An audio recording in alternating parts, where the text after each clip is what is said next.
안녕하세요. 저는 경기도에 살고 있는 40대 여성입니다.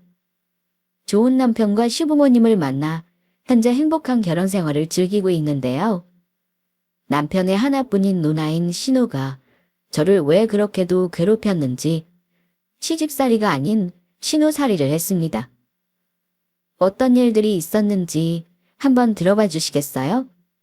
그럼 지금부터 제 이야기를 시작해 보겠습니다. 제 어린 시절은 그리 여유로운 형편은 아니었습니다. 하지만 아빠의 추억이 생생하게 남아있는데요. 저한테만큼은 뭐든 해주려고 하셨고 주말이면 가까운 곳이라도 나가곤 했습니다. 또 산에 가는 걸 좋아하셔서 저희 셋은 집 뒤에 있던 산에 올라 꼭대기에서 저희 동네를 내려다보곤 했죠. 그게 아직도 기억에 많이 납니다.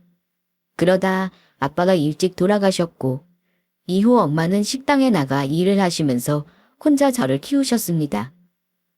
너무 일찍 철이 들었는지 그 당시 8살이었을 때 힘들게 일하시는 엄마를 보며 열심히 공부해야겠다고 다짐을 했었습니다. 집안 형편상 그 흔한 학원 한번 다니지 못했지만 고등학생이 되어서도 반에서 1등을 놓치지 않았고 그렇게 이름만 대면 알만한 대학에 합격도 했습니다. 이런 저를 보며 엄마는 좋아하셨지만 한편으로는 미안한 마음을 항상 마음속에 가지고 사셨습니다. 그래서 사회에 나가 돈을 벌면 평생을 엄마에게 효도할 거라고 마음먹었습니다. 대학생 시절 저는 장학금을 타기 위해 시간이 나는 날은 무조건 도서관에서 하루를 보내곤 했습니다. 그러다 보니 시험 성적은 좋았으나 앉아있는 시간이 많아 체력에 늘 한계를 느끼곤 했었죠. 그래서 엄마가 일을 쉬는 날은 함께 운동으로 등산을 시작했습니다. 정상에 오르면 해냈다는 자신감도 생기고 아빠 생각도 났거든요. 그리고 몸이 건강해진 걸 느꼈기 때문에 엄마와 저는 이만한 운동은 없다고 생각이 들어 자주 등산을 하곤 했습니다. 엄마는 여전히 식당에서 일을 하셨고 저는 원하던 회사를 2번의 도전 끝에 들어가게 되었죠. 연봉도 높고 성과급도 많이 주는 인정받을 수 있는 그런 회사였기에 선택했습니다. 회사를 다니면서도 저는 엄마와 저의 건강을 위해 등산은 꾸준히 하고 지내는데요. 이제는 둘 다 제법 높은 산은 잘 타는 수준이 되어 등산 동호회에 가입도 해서 여러 사람들을 만났습니다. 서로 다른 환경에서 자란 사람들과 어울리다 보니 사람 보는 눈도 넓어졌고 엄마도 그 긴 세월 동안 저만 보고 사시다가 친구들도 사귀시게 되었죠. 아이고 지연 엄마 참 부지런해. 어쩜 단 한 번을 빠지지 않고 모임을 나와. 한 살이라도 젊을 때 열심히 다녀야죠. 우리 지은이 대학생 되고 등산을 많이 했는데 그래서 그런가 이 정도 산에 오르는 건 일도 아니네요. 모녀가 아주 대단하다니까. 참, 지은이는 시집 갈 때 안 됐나? 내가 좋은 사람 소개 좀 시켜줄까? 에이, 그냥 둬요.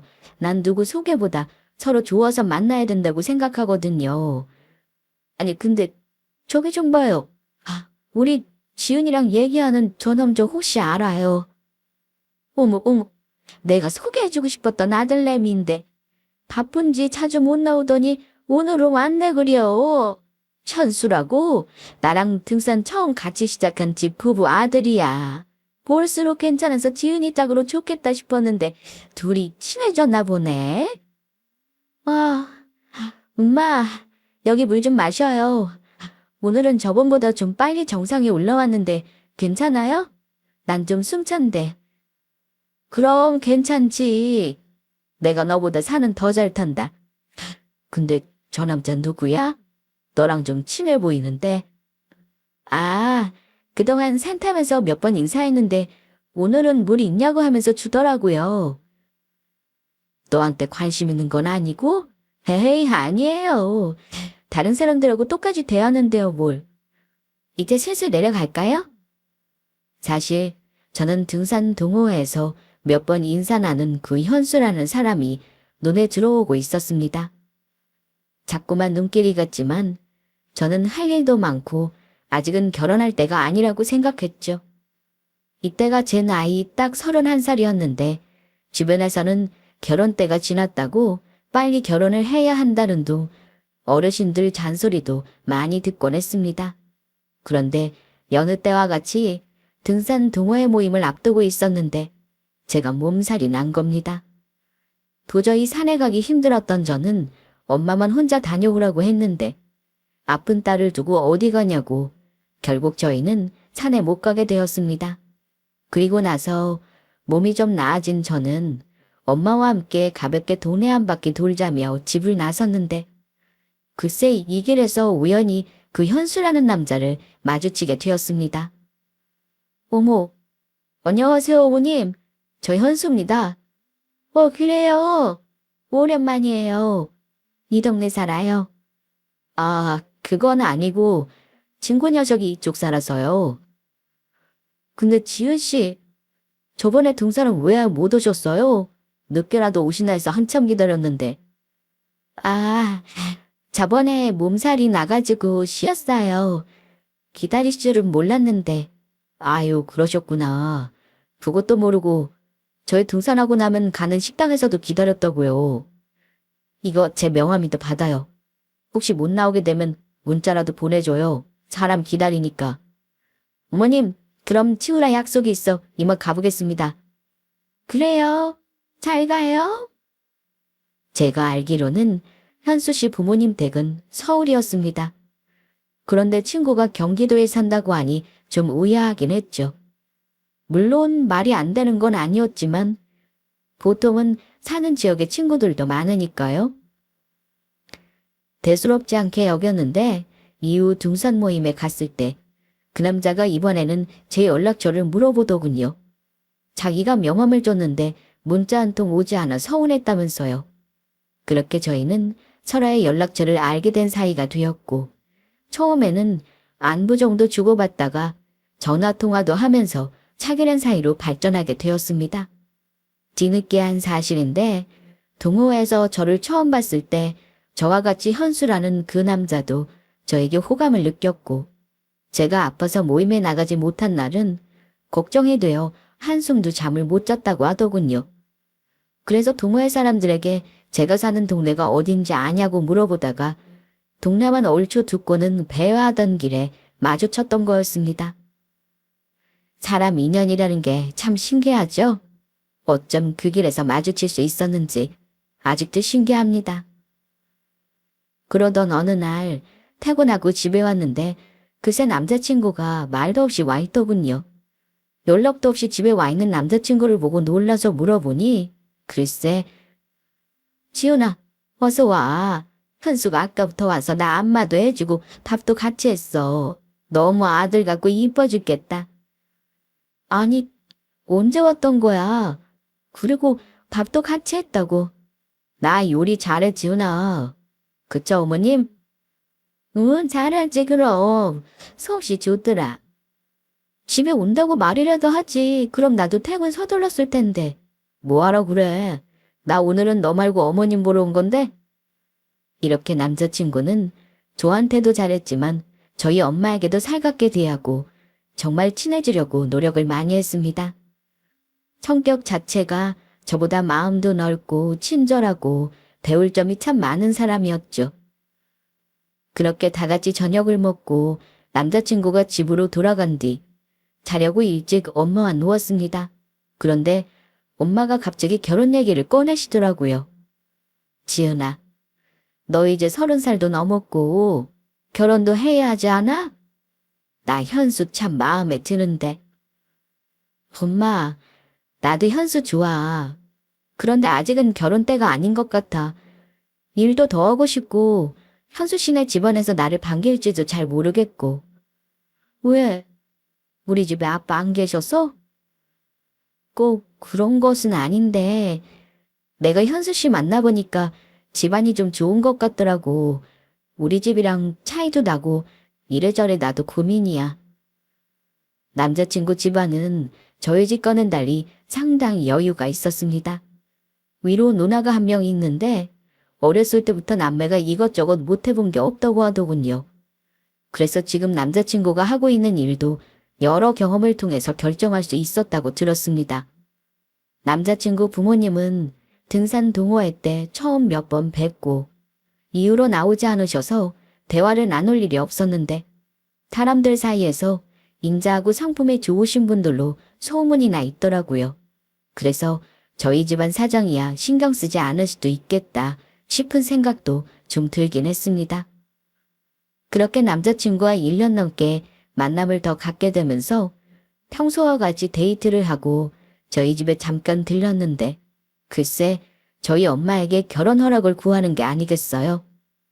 어머님, 제가 지훈이 평생 행복하게 해줄 수 있습니다. 결혼 허락해 주세요. 현수야, 나는 언제든 오케이였어.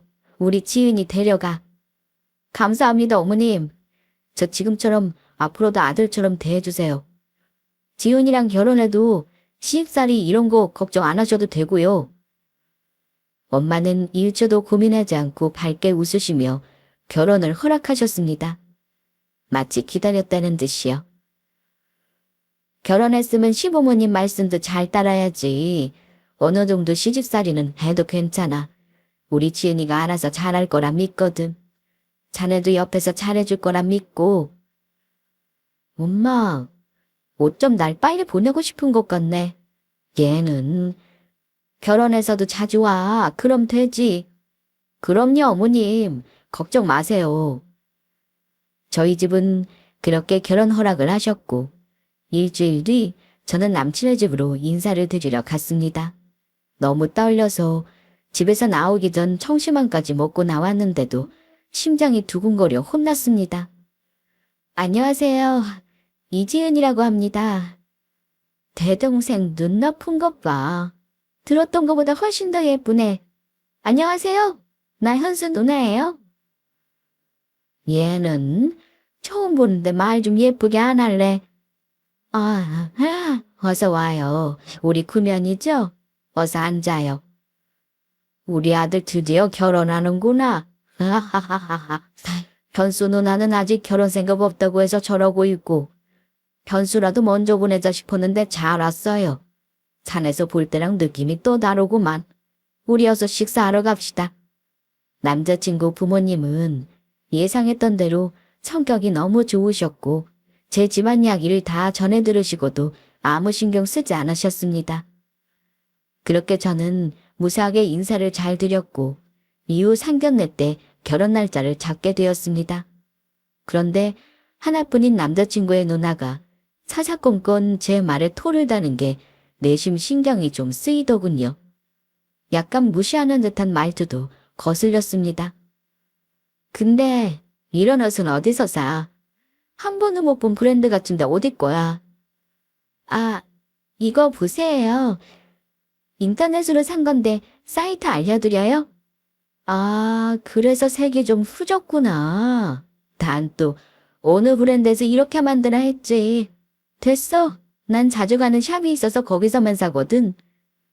지은아, 누나 원래 저래. 내 친구들한테도 그러니까 그냥 무시해. 뭐, 야, 너 사람 연전에 대고 뭘 하는 거야? 벌써 네 여친 편드냐?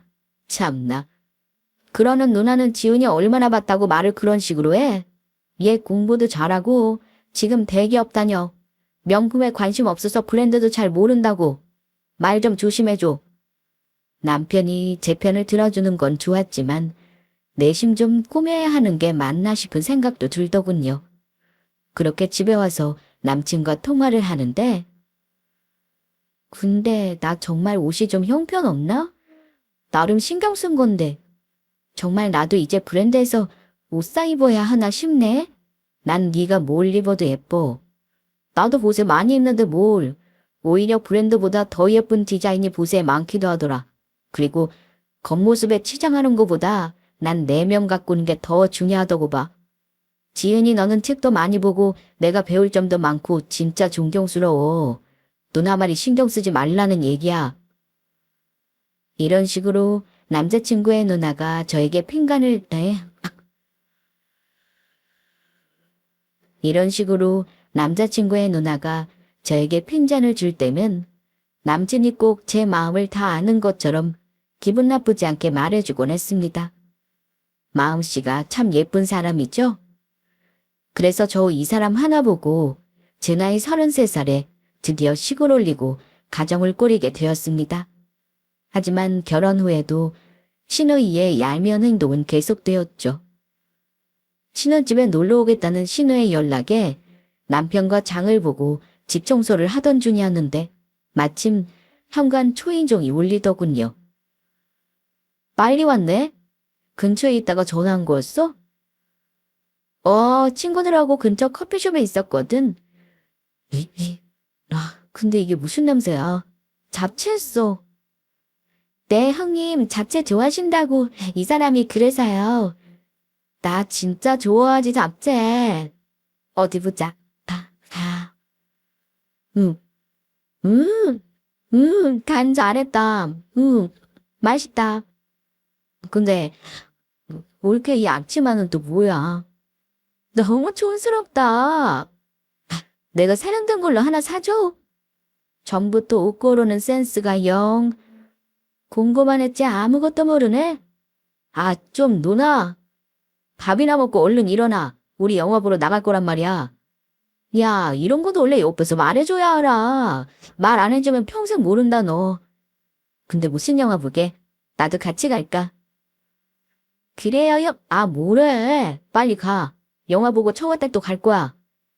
신우는 남편처럼 어릴 때 많은 교육을 받기는 했지만 꿈이 자주 바뀐다면서 어느 한 직업 만족하지 못하고 있었습니다. 얼마 전까지 커피숍을 차리고 싶다면서 바리스타 자격증을 땄는데 알바로 일해보니 그것도 적성에 맞지 않는다고 했답니다. 그래서 시간이 남아돌다 보니 툭하면 저희 집에 왔고 유독 저만 보면 옷이 촌스럽다느니 회사 월급은 얼마나 주냐고 묻는 등 관심이 대단했습니다. 그런데 물어봐서 대답을 해주면 그대로 듣는 게 아니라 항상 비꼬듯 말하더군요. 연봉은 얼마 전에 좀 올라서 7천 조금 넘어요. 자기 일하는 거 비해 적게 받는 거 아니야. 회사가 좀 짜네. 우리 연수는 대표라서 1억 원 받는데 너무 차이난다 둘이. 그러는 누나는 지금 뭐 하는데? 야, 너 1억이 있어? 나 지금 잠깐 쉬는 거 알면서. 그러니까 남의 월급이 얼만지 이런 것 좀 묻지 마. 신뢰할 수 있다는 건 몰라. 괜찮아. 궁금할 수 있지 뭐. 거봐, 괜찮다잖아. 근데 명품백 이런 건 없어? 그때마다 가방 없이 우리 집 올 때도 있고 들고 와도 로고 하나 없이 보이던데.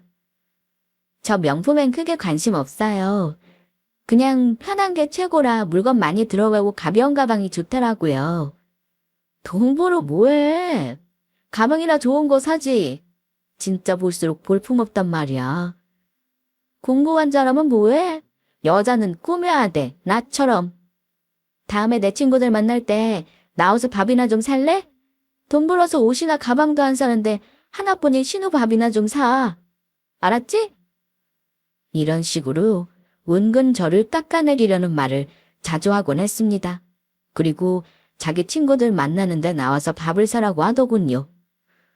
뭐 인사도 할 겸 밥 한 번 살 수는 있다고 생각합니다. 그런데 말을 저런 식으로 하니 저도 점점 신우와 마주치는 게 싫더군요. 그러다 우연히 친구들과 약속이 있어서 회사 근처 레스토랑에 먼저 도착해 있는데 거기서 신우와 신우 친구들을 만났습니다. 마침 신우는 식사를 마치고 가던 참이라 인사만 하고 자리에 와 앉았고 친구들이 도착해 맛있게 저녁을 먹고는 직원에게 계산서를 달라고 했습니다. 그런데 계산이 이상하더군요. 금액이 너무 많이 나와서 물어보니 글쎄 신우가 친구들과 먹은 밥값까지 저한테 넘기고 갔습니다. 그때 신우가 나가면서 저 사람이 계산 한 번에 할 거라고 그랬답니다. 기가 막혔지만 전에 신우가 밥 한 번 사라고 했던 말이 떠올라 그냥 참고 넘어갔습니다. 신우는 남편과 달리 그저 그런 대학에 아직 직장도 없이 시댁에서 부모님과 같이 살고 있는데 좋은 대학에 대기업까지 다니는 저를 보며 뭔가 자격지심이 있는 듯 느껴졌습니다. 그럴 때마다 불쾌했지만 참고 넘어갔습니다. 남편의 누나이니까요. 그러던 어느 날 남편에게 제가 그동안 계획했던 일을 얘기했습니다. 연애할 때부터 항상 얘기했던 게 있었는데 그동안 모은 돈으로 엄마에게 식당을 하나 차려드리는 게 꿈이라고요. 그리고 그 꿈이 곧 실현이 되었습니다. 자기야, 내가 전에 얘기했던 거 기억나? 뭔데? 뭐였지? 뭐더라? 진짜 자꾸 장난칠 거야. 하하하. 알았어. 자기가 하도 얘기해서 까먹을 리가 없잖아. 우리 장모님 이름으로 식당 차려드리는 거잖아. 맞지? 맞아. 그래서 이제 나도 얼추 돈 좀 모았고 엄마 집 근처로 음식점 차려드리고 싶어. 드디어 때가 됐구나. 가게는 나랑 같이 알아보자. 아무래도 같이 봐야 선택하는데 어려움도 없지. 고마워. 내 한결같아서. 내가 좀 그런 사람이지? 하하하하하. 그럼 당장 내일부터 다녀볼까? 내일은 나 퇴근이 늦어서 안 되고 돌아오는 금요일부터 다녀보자. 남편은 회사를 운영하고 있는 대표라 원할 때 시간을 낼 수 있었기에 언제나 제 스케줄에 맞춰주는 사람이었습니다. 그렇게 제가 시간이 나는 날이면 점포 위치도 보고 상권도 어떤지 같이 봐주며 좋은 위치에 크지는 않지만 엄마 이름을 내건 삼겹살 전문점을 오픈하게 되었습니다. 엄마는 된장찌개를 기가 막히게 끓이셨는데 백반집과 고깃집 중 고민하다가 삼겹살집으로 결정했죠. 몇십 년을 남의 식당에서 일하면서 어떻게 장사하는지 엄마가 많이 배우셨다고 하셨는데 그 식당이 고깃집이었기에 아무래도 삼겹살집이 낫다고 판단되기도 했습니다. 그냥 밥집보다 아이들과 함께 와서 먹을 수 있고 저녁에 술 한잔하기에 생각나는 음식점이 될 수도 있다는 점도 있었고요. 그렇게 준비를 제대로 해서 시댁에 간 날, 엄마 식당 오픈 얘기도 말씀드렸습니다. 그래, 식당 위치가 어디야? 우리도 가서 먹어보자. 처가댁 근처에요. 제가 위치 기가 막힌 곳을 찾았는데 분명히 장사 잘 될 거예요. 네가 어련히 알아서 그랬을까? 내 안 봐도 훤하다. 그래, 우리는 오픈날 맞춰서 점심쯤 밥 먹으러 가보마. 네, 편하게 오셔서 드세요. 난 저녁에 먹으러 갈게. 엄마 아빠랑 같이 안 오고. 내가 어린애니. 나 친구들하고 다 같이 갈 거야. 나 친구들 많은 거 알지? 원래 오픈날은 사람들 북적북적해야 손님들 더 많이 온다고. 기대해. 그렇게 엄마 고깃집이 정식으로 오픈하는 날이 되었습니다. 점심때가 되자 손님들이 점점 밀려왔고 어머님 아버님도 오셔서 미리 예약해둔 룸으로 모셨습니다. 사돈, 찌개가 아주 예술입니다. 솜씨 좋다고 우리 며느라가한테 들었는데 그 이상으로 맛이 좋습니다. 입에 맞으시다니 다행이네요. 많이 드시고 가세요. 그런데 사돈 처녀는 같이 안 오셨어요. 우리 현정인 친구들하고 저녁 때 와서 먹는다고 하더라고요. 이따가 저희 딸 오면 잘 좀 챙겨주세요. 그럼요. 걱정 마세요. 천천히 드시다 가세요, 그럼. 오픈날부터 대기 손님이 줄지었고 마침 주말이라 저와 남편은 일찍부터 나와 가게 일을 도왔습니다. 그렇게 한바탕 점심 손님들이 다 빠지고 나니 잠깐 쉴 수 있었는데 오후 5시쯤인가 신우가 친구들을 데리고 가게로 들어오더군요. 그런데 한두 명이 아니었습니다. 20명이나 되는 친구들이었죠. 올케야, 나 왔어. 가게 왜 이렇게 한가해? 오픈날인데 손님 없던 거야? 뭐래? 아침부터 얼마나 바빴는데 그런 소리래? 지금 다 빠지고 잠깐 쉬고 있었어. 근데 친구들 왜 이렇게 많아? 뭐 그거야. 내가 못 봤으니 잘 모르겠고. 암튼 친구들 데리고 온다고 했잖아. 우리 저기 단체룸 들어가도 되는 거지? 네, 형님. 룸에다 상 차려드릴게요. 다들 들어가세요. 너희 신우 친구들 많은가 보다. 다시 움직이자. 세팅하고 고기 직접 구워드리고 해야지. 저희 누나 손님들은 제가 책임질게요, 어머님. 조금이라도 앉아 계세요. 이따 저녁에 손님 몰리면 쉬지도 못해요. 남편은 잠깐 도와드리러 온 건데도 자기 식당 마냥 손님들을 챙겼고, 특히 자기 누나가 손님들을 데리고 오자 알아서 하겠다며 룸에 들어가지도 못하게 하더군요. 오히려 편하긴 했지만 내심 반응이 궁금하기도 해서 저는 수시로 들어가서 필요한 건 없는지 물어봤습니다. 형님, 뭐 더 필요한 건 없으세요? 보면 몰라? 여기 음료수 좀 더 주고 난 얼음물 한 잔 갖다 줘. 아, 네, 그럴게요. 잠시만요. 노나, 여기 물은 셀프로 구성인 거 안 보여? 아무리 오픈 첫날이라도 여태 손님들 다 셀프로 이용했어. 갖다 먹어. 룸은 바로 앞에 냉장고 있어서 손만 뻗으면 갖다 먹을 수 있다고. 야, 너 지금 내 친구들 앞에서 뭐하냐? 그냥 달라면 주면 될 것을. 그래, 자기야. 형님이 신경 써서 손님들 많이 데리고 온 건데 이 정도 서비스 해드려야지. 안 그래요, 형님? 그래, 알아서 좀 해. 그렇게 신우와 친구들이 룸에서 식사를 하고 있을 때 홀에도 손님들이 하나둘씩 오기 시작했고 금방 자리가 찼습니다. 저녁 영업이 시작되고 또다시 정신없이 고기 굽고 서빙도 하고 있는데 신우가 나오더니 잘 먹었다고 하더군요. 그래서 이제 가려나 보다 하고 알바생 보고 카운터에 가서 계산 받으라고 했더니 글쎄 신우와 친구들이 그냥 나가는 게 아니겠어요. 뭐지 싶어서 인사할 겸 가게 밖으로 따라 나섰더니 저에게 봉조를 쥐어주더군요. 올게. 원래 이런 식당 오픈 때는 돈 받는 거 아니야. 그건 몰랐지? 근데 나니까 챙겨주는 거다. 자, 받아.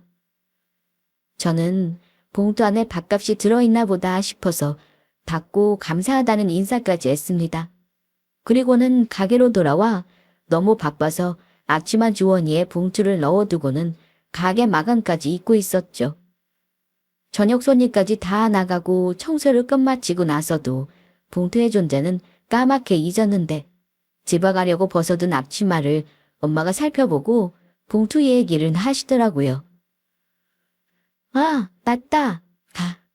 그거 아까 형님이 오셔서 주고 가셨는데 잊고 있었네. 아까 밥값일 거예요. 그래. 근데 여기 3만 원 들어있는데 네가 좀 뺐어? 아니요. 손 안 대고 받은 그대로 주머니에 넣어둔 건데. 그럼 봉투가 바뀐 건가? 엄마와 이런 대화를 나누고 있는데 옆에서 남편 얼굴이 빨개지더니 잠시 차에 갔다 와서는 봉투가 바뀐 것 같다며 다른 봉투를 건넸습니다. 그 안에는 50만 원이 들어있었습니다. 여보, 진짜 봉투 바뀐 거 맞아? 그렇다니까. 얼른 받으세요. 오늘 첫날인데 이렇게 바쁠 줄 몰랐어요. 장모님 힘드셨죠? 얼른 들어가서 푹 쉬세요. 내일 일요일이니까 손님 더 많을 거예요. 저희도 내일 나올게요. 지은아, 우리도 얼른 가서 쉬자. 남편은 평소와 달리 빨리 그 자리에서 벗어나려고 하는 것 같았습니다. 봉투에게도 뭔가 앞뒤가 맞지 않았고 말이죠. 집에 오는 차 안에서 다시 한번 물어보니 남편은 끝까지 자기 말이 맞으니 더는 묻지 말라고 하고 자꾸 다른 말을 하는 게 아니겠어요? 운전 중이기도 하고 피곤할 것 같아 더는 묻지 않았습니다. 그렇게 다음 날에도 여전히 손님들이 많이 찾아주셨고 이번엔 등산 동호회 사람들도 오셔서 식사를 하셨습니다. 사실 엄마 음식 솜씨면 손님들 분명 많을 거라 예상은 했는데 이 정도 대박이 날 줄은 몰랐습니다.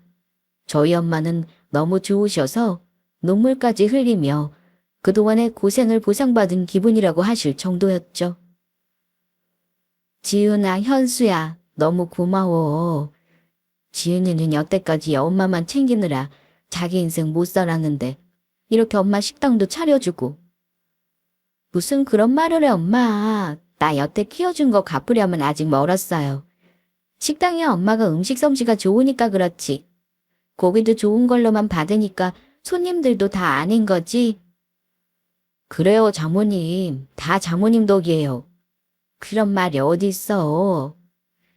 암튼 이제 두 사람 바쁠 텐데 주말이라고 와서 돕고 그러지 말고 가끔 와서 밥 먹고 가고 그래.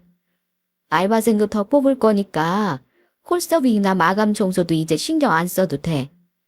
그건 저희가 알아서 할게요. 제 인생은 아빠가 계시지 않아 외롭고 힘든 날도 많았지만 노력한 만큼 보상이 주어지는 인생 같았습니다. 엄마는 꿈에 그리던 식당을 오픈했는데 장사가 잘 되었고 저는 좋은 시댁을 만난 거였죠. 하지만 신우는 그렇지 않았습니다. 제가 왜 그렇게 얄미운 건지 하는 행동이나 말이 너무나도 거슬렸습니다. 그러던 어느 날 신우가 저희 집에 찾아왔고 커피 한 잔 내어준 뒤 잠시 화장실에 갔습니다. 그런데 밖에서 두 사람이 속삭이듯 얘기하는 게 들리더군요. 자세히는 들리지 않았지만 봉투에 이가 오갔습니다. 저는 화장실 문을 살짝 열고는 그 틈으로 귀를 갖다 대고 얘기를 들었습니다. 올케가 별말 없디? 무슨 말? 내가 그때 식당에서 돈 주고 갔는데 고맙다 이런 말 안 했냐고. 아, 맞다. 누나, 내가 잊고 있었는데 그때 그거 뭐야? 봉투에 진짜 3만 원 넣은 거 맞아? 30만 원 아니고. 야, 무슨 30만 원이야. 나 지금 놀고 있는 거 몰라? 30만 원 줄 돈 있으면 내가 쓰고 말지. 근데 진짜 아무 말 없어. 싸가지네 아주. 아니 누나, 오픈 식당에 와서 보통 팔아주는 게 맞지 공짜로 먹고 가는 게 어디 있어? 얘 좀 봐라. 원래 오픈 때는 다 그런 거야. 알아서 돈 안 받는다고 해야 하는 거라고. 근데 봉투 주니까 바로 받길래 어이없었지. 그래도 내가 기분 좋게 별말 안 했던 거야. 저는 그 봉투 얘기가 들리자 참을 수 없어 나와서 신우에게 다시 물었습니다. 형님, 정말 그때 봉투에 3만 원 넣고 저 주신 거 맞아요? 뭐요? 얘기 엿듣고 진짜 수준이 참나. 전부터 저한테 자꾸 말 함부로 하시는데 왜 그러세요? 제가 뭐 기분 나쁘게 한 거라도 있어요. 말씀해보세요. 제가 잘못한 게 있으면 사과할게요.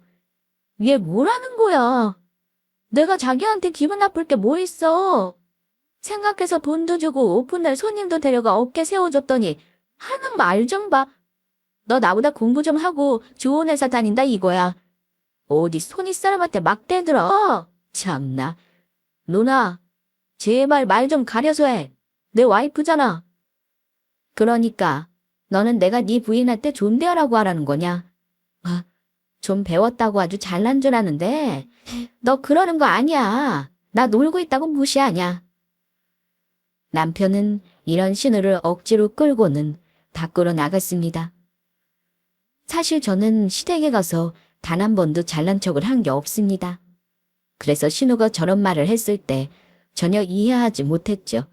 그리고 남편이 신우를 택시 태워 보냈다면서 집으로 돌아와 저보고 이런 말을 해주더군요. 우리 누나 너무하지? 이해해달라고도 못하겠다. 누나가 나한테도 그랬거든. 어릴 때 유독 자기보다 내가 공부도 잘하고 똑같은 학원을 보내도 성적이 오르는 건 나여서 항상 뒤처지는 기분이었을 거야. 성인이 되고 나서도 나는 회사 차리고 돈 버는데 자기는 뭐 하나 하는 것도 없이 놀고 있으니 결혼도 먼저 한 우리 부부한테 기분이 좋을 리가 없었을 거고. 아무리 그래도 말이 점점 심해지는 것 같아. 참는 거야 할 수 있지만 신우도 자기가 어떤 상태인지 문제가 뭔지는 알아야 하지 않을까. 소용없어. 우리 엄마 아빠도 누나가 점점 삐딱해지는 거 보고 심리치료도 해보고 이것저것 할 수 있는 거 다 해봤는데 안 되더라고. 그래서 부모님은 그냥 냅두시는 거야. 결혼이라도 하면 좋을 텐데 누나 성격 맞춰줄 남자도 없다고 하시더라. 우리가 잘 사는 거 보니 더 세민하나 봐. 남편의 말을 듣고 저는 신우의 행동을 이해하려고 했습니다. 누군가 부러우면 충분히 그럴 수 있으니까요. 이후에도 신우는 저희 집에 놀러 오거나 혹은 저희 부부가 시댁에 간 날이면 꼭 옆에 와서 시비를 걸듯 제 기분을 나쁘게 하곤 했습니다. 그런데 어느 날 갑자기 신우가 저희 엄마 식당에 찾아와서 레시피를 알려달라고 했다더군요. 여보세요? 네, 엄마. 지금 식당 바쁠 시간 아니에요. 지금 좀 한가해. 저기 다른 게 아니라 너희 신우가 우리 식당에 몇 번 찾아왔어. 왜요? 또 밥 먹으러 왔어요. 그게 아니라 레시피를 알려달라고 하더라. 네? 그래서요. 알려줬어요. 그럼 어떡하니? 집에서 만들어 보고 싶다고 하는데 알려줬지. 된장찌개랑 겉절이 만드는 거 알려줬다. 신우가 갑자기 레시피를 알려달라고 했다는데 뭔가 찜찜했습니다. 그래서 퇴근 후 집에서 저녁을 먹으며 남편에게 물어봤습니다. 누나가? 갑자기 그걸 왜 물어봤지? 집에서 요리라고는 손도 안 대는 사람인데. 그래. 근데 엄마한테는 집에서 찌개 해먹고 겉절이도 만들 거라고 하면서 알아갔대. 그럼 시댁 가서 한번 여쭤볼까? 형님이 밥이라도 하는지? 모르가서 물어봐. 잠깐 있어봐. 내가 전화해볼게. 그러더니 남편은 어머니께 바로 전화를 걸어 물어봤습니다. 엄마, 저녁은 드셨어요? 그럼 먹었지. 근데 너희 아버지가 사부인하는 식당에서 먹었던 된장찌개가 생각난다면서 주말에 가자고 하시는데 너희도 같이 갈래? 네, 같이 가요. 저희도 마침 주말에 시간 비어서요. 근데 누나가 집에서 찌개나 김치 겉절이 만들고 그러지 않았어요. 얘는 네 누나 성격 몰라? 주방이라고는 뭐 먹을 때 말고 들어가지도 않는데 만들긴 뭘 만들어? 근데 그건 갑자기 왜 물어? 아니에요. 그럼 주말에 식당에서 뵐게요, 엄마. 네, 들어가세요. 뭔가 이상했습니다. 신우는 왜 엄마의 레시피를 알아간 걸까요? 그렇게 궁금증만 남긴 채 시간이 흘러 6개월 정도 지났을까요? 저흰 여전히 같은 일상을 보내고 있었는데 어느 날 신우에게서 전화가 오더니 곧 식당 문 여니까 와서 밥 먹으러 오라고 하더군요. 전에 지나가는 말로 자기를 식당이나 해볼까 한 적이 있는데 그냥 빈말이 아니었나 봅니다. 저희 엄마 식당이 오픈하자마자 계속해서 잘 되니까 쉬워 보였는지 저런 말을 쉽게 내뱉었는데 사실 기분이 그렇게 좋진 않았습니다. 그런데 제가 더 놀랐던 건 음식점 위치와 메뉴였습니다. 저희 엄마 가게와 대각선으로 길만 건너면 되는 거리에 신우가 식당을 차렸더군요. 공사를 하는 동안 가게 앞을 천막으로 가려놓아서 저희 엄마는 뭐가 들어올지 궁금하다고만 생각했다고 하셨죠. 천막이 치워지고 식당 간판이 올라가던 날 저희 엄마가 그걸 보시고는 놀랐다고 하셨습니다. 똑같은 삼겹살 전문점이었고 매장 분위기가 너무나 흡사했기 때문이었습니다. 간판 디자인도 비슷했고요.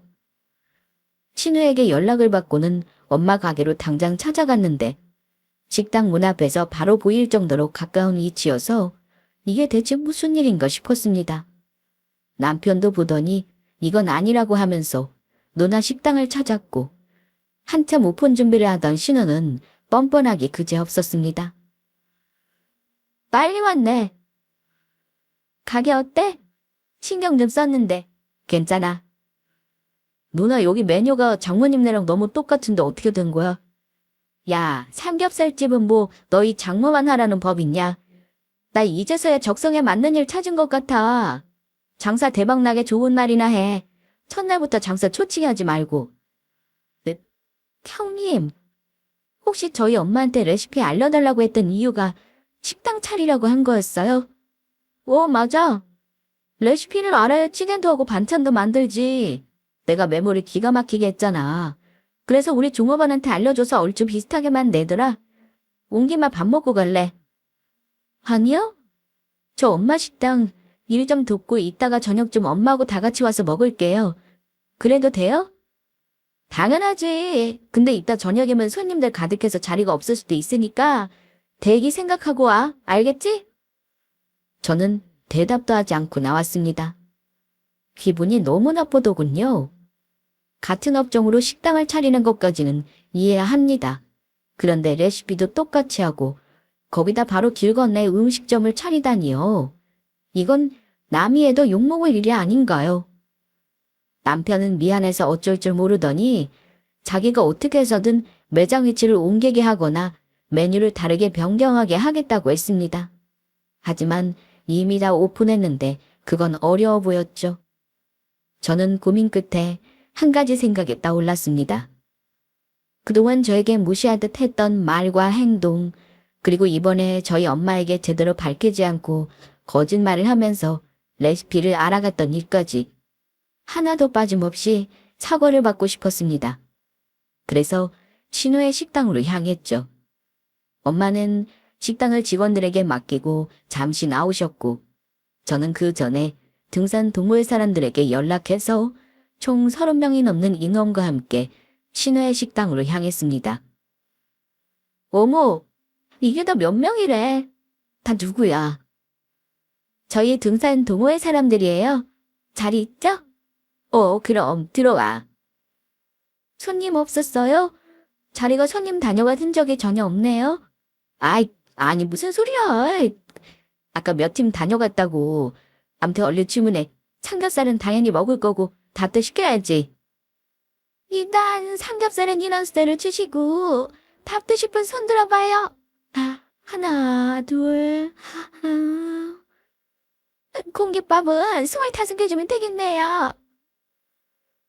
형님, 제가 좀 도울게요. 여기 직원 없어요?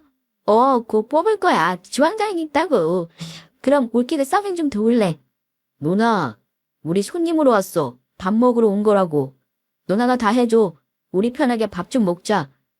야, 누나네 식당에 와서 서빙 좀 할 수 있지 뭘 그래. 올게 뭐해. 얼른 일어나. 남편은 이러니 신우의 말에도 절대 지지 않고 단호하게 말하더군요. 저는 남편의 말대로 앉아서 식사를 했고 신우는 혼자 서빙하느라 매우 힘들어 보였습니다. 알바생이 한 명 있었는데 경험이 없었는지 실수투성이었고 유리컵을 깨거나 손님 옷에 반찬을 흘리기도 했죠. 그래도 저나 남편 그리고 동호회 사람들은 누구 하나 불평하지 않고 다 괜찮다 하시며 식사를 했습니다. 저는 참 걱정이었습니다. 엄마의 레시피를 알아갔으니 식당 영업 방해가 되지는 않을까 싶어서요. 그래서 한참 고기를 먹다가 밥이랑 된장찌개가 나오자 바로 맛을 보았고 이건 너무나도 다른 맛이라 의아했습니다. 엄마 역시 자기가 알려준 그 맛이 아니라고 하셨죠. 사실 오랜 세월 엄마의 손맛을 누가 쉽게 따라할 수 있겠습니까? 아무리 레시피대로 했어도 똑같은 맛을 내기 쉽지 않죠. 그렇게 저는 안도하며 주문한 고기를 남김없이 다 먹고 일었었습니다. 같이 간 손님들도 하나같이 배부르다며 잘 먹었다고 하더군요. 그리고 저와 남편은 친우에게 잘 먹고 간다고 하면서 돈 한 푼 내지 않고 나왔습니다. 친우는 사람들이 많은 곳에서 돈 내라고 말할 수가 없었는지 알겠다고 말하며 떨떠름한 표정으로 저희를 배웅하더군요. 그리고 저와 남편은 동호회 사람들과 헤어지고 엄마 가게에서 마감을 돕다가 집으로 돌아갔습니다. 그리고 다음날 신우에게 전화가 왔습니다. 예상했던 대로요. 어제 잘 들어갔어? 고기 엄청 먹은 거 알지? 네, 형님. 덕분에 정말 잘 먹었어요. 어제 고생 많으셨죠? 원래 첫날엔 몸살도 나고 하는데 괜찮으세요? 괜찮아. 그건 그렇고 어제 먹은 거 왜 돈 안 줘? 정신없어서 그냥 간 거야 뭐야. 사람들 많아서 그냥 보내긴 했는데 올케 어제 결제 안 했잖아. 아니 형님이 고기 먹으러 오라고 해서 먹고 온 건데 무슨 돈이요? 올케랑 남편만 온 것도 아니고 아니 둘이 왔어도 밥값은 내야지. 거기다 손님을 30명이나 넘게 데려왔으면서 밥값을 안 내는 게 말이나 되는 거야? 형님이 분명 그러셨죠? 오픈 때는 원래 돈 받는 거 아니라고요. 그래서 저도 그 말대로 돈 안 낸 건데 문제 있어요. 뭐라고? 그게 말이 되는 거야? 어제 올케가 손님하고 먹은 음식만 해도 60만 원이 넘어. 여기에 음료에 술까지 하면 얼만 줄이나 알고 말을 그따위라는 거야. 전화 줘봐. 누나, 그만 좀 해. 우리 단체 밥 먹고 나오면서 보니까 뒤에서 손님들 많이 들어가던데 원래 식당은 북적거려야 된다며. 그 논리대로라면 우리 덕에 손님들 더 받은 거 아니야? 오픈날 돈 받는 거 아니라고 해놓고 왜 돈을 달라고 하는데? 신우는 막무가내로 계속해서 돈을 달라고 했습니다. 저희가 끝까지 안 주자 저희 엄마 식당에 와서 대신 달라고 했다더군요. 밥값이 많이 나오긴 했습니다. 70만 원에 가까운 돈이라면 적은 돈이 아니죠. 저도 양심상 이 정도 밥값이면 내는 게 맞다고 생각했고요. 하지만 그동안의 신우의 행동을 생각하면 정말이지 이건 약과라는 생각이 들더군요. 도둑질해서 식당을 차린 거나 다름없는데 거기다 상도덕도 없는 건지 바로 길 건너에 같은 업종으로 차리다니요. 시부모님께서 신우의 가게 자금을 대주셨다는데 이런 세세한 내막까지는 모르고 계셨습니다. 참다 못한 남편은 혼자 시댁에 갔습니다. 엄마 아빠, 누나 가게 왜 차려주셨어요? 네. 이 녀석아, 누나 놀고 있는 거 알면서 이제서야 적성에 맞는 일이라고 해보고 싶다는데 어느 부모가 반대하겠냐? 그래, 저기 집에 시집갈 생각도 안 하고 저러는데 우리라고 마음이 편해? 식당 제대로 해보겠다고 하니 마지막으로 믿어보고 지원해줬어. 그게 그렇게 서운했어. 그게 아니라 누나가 식당 차린 거 우리 장모님 가게랑 똑같아요. 거기다 된장찌개 레시피는 장모님한테 직접 물어보고 똑같이 따라한 거고요. 뭐야? 아니 우리한테는 돼지갈비집이라고 했어. 프랜차이즈라서 본사에서 알아서 다 해주니까 정보만 얻으면 된다고 했고. 이게 대체 무슨 일이야? 더군다나 시부모님은 가게가 오픈한 줄도 모르고 계셨습니다. 오픈일도 속였던 거죠. 기가 막히게 하시던 두 분은 저희와 함께 신우의 가게로 향했고 바로 길 건너에 사돈의 식당이 있는 걸 보고는 어쩔 줄 모르셨습니다. 그러면서 신우는 여전히 밥값을 안 냈다며 시부모님 앞에서도 돈 받아야 된다고만 했다고 합니다. 아니 엄마 아빠 이게 말이나 돼요. 아니 얘는 하는데 좀 봐요. 밥을 먹었으면 밥값을 내야지. 이건 도둑놈 심부라고요. 입 다물어? 너 지금 이게 무슨 짓이냐? 사돈네 식당이 버젓이 바로 앞에 있는데 여기다 식당을 차릴 생각을 해. 거기다 프랜차이즈도 아니고 우리한테 거짓말한 거냐?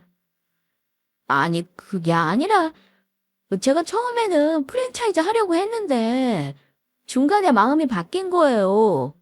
정말이에요. 엄마까지 내 편 안 해줄 거예요? 뭘 잘했다고? 여기서 네 편을 왜 해줘? 가게 정리야 얼른. 업종을 바꾸던지. 아니 왜요? 나라고 장사 못할 거란 법 있어요.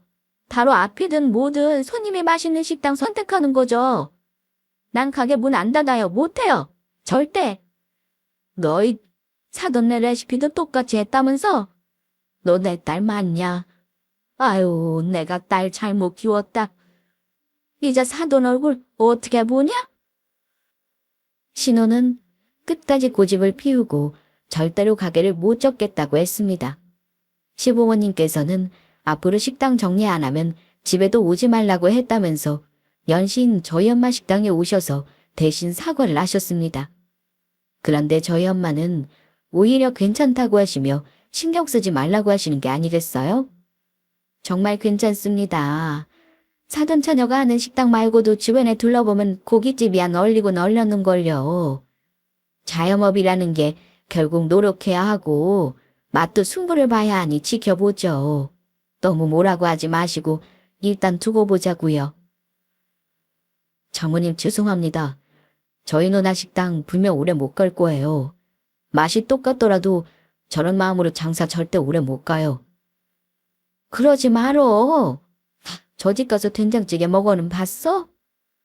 네, 먹어는 봤는데 얼추 비슷하더라고요. 완전히 똑같지는 않았지만. 동호회 사람들도 엄마 된장찌개가 더 맛있고 깊다고는 하더라. 신은혜 집에서 먹었을 때는 뭐가 덜 들어간 맛이었다고. 근데 레시피도 있겠다. 점점 똑같아지겠지. 아니야, 나는 집 된장 쓰잖아. 아마 신우는 마트에서 파는 된장으로 끓일 텐데 맛이 같을 수가 있어? 그러니 내가 지켜보자는 거야. 신우도 결국 따라할 수 없다는 걸 알게 되면 다른 방법을 찾겠지. 가게에 변화를 주던지. 저희는 그제서야 엄마가 이런 상황에서도 평온한 이유를 알았습니다. 만드는 방법은 같아도 재료가 다르다면 맛도 다르겠죠. 거기다 신우는 단골 손님이 생기게 영업을 하지도 않았습니다. 서비스도 이쩔없었고 다시 방문한 손님을 기억도 못했죠. 거기다 애기랑 같이 방문한 손님이 시끄럽게 해서 다른 테이블에 피해를 줬다 싶으면 서로 이해를 바라는 게 아니라 앞으로 애들 데리고 오지 말라고 하든지 아니면 빨리 식사하고 나가달라고 한 적도 있답니다.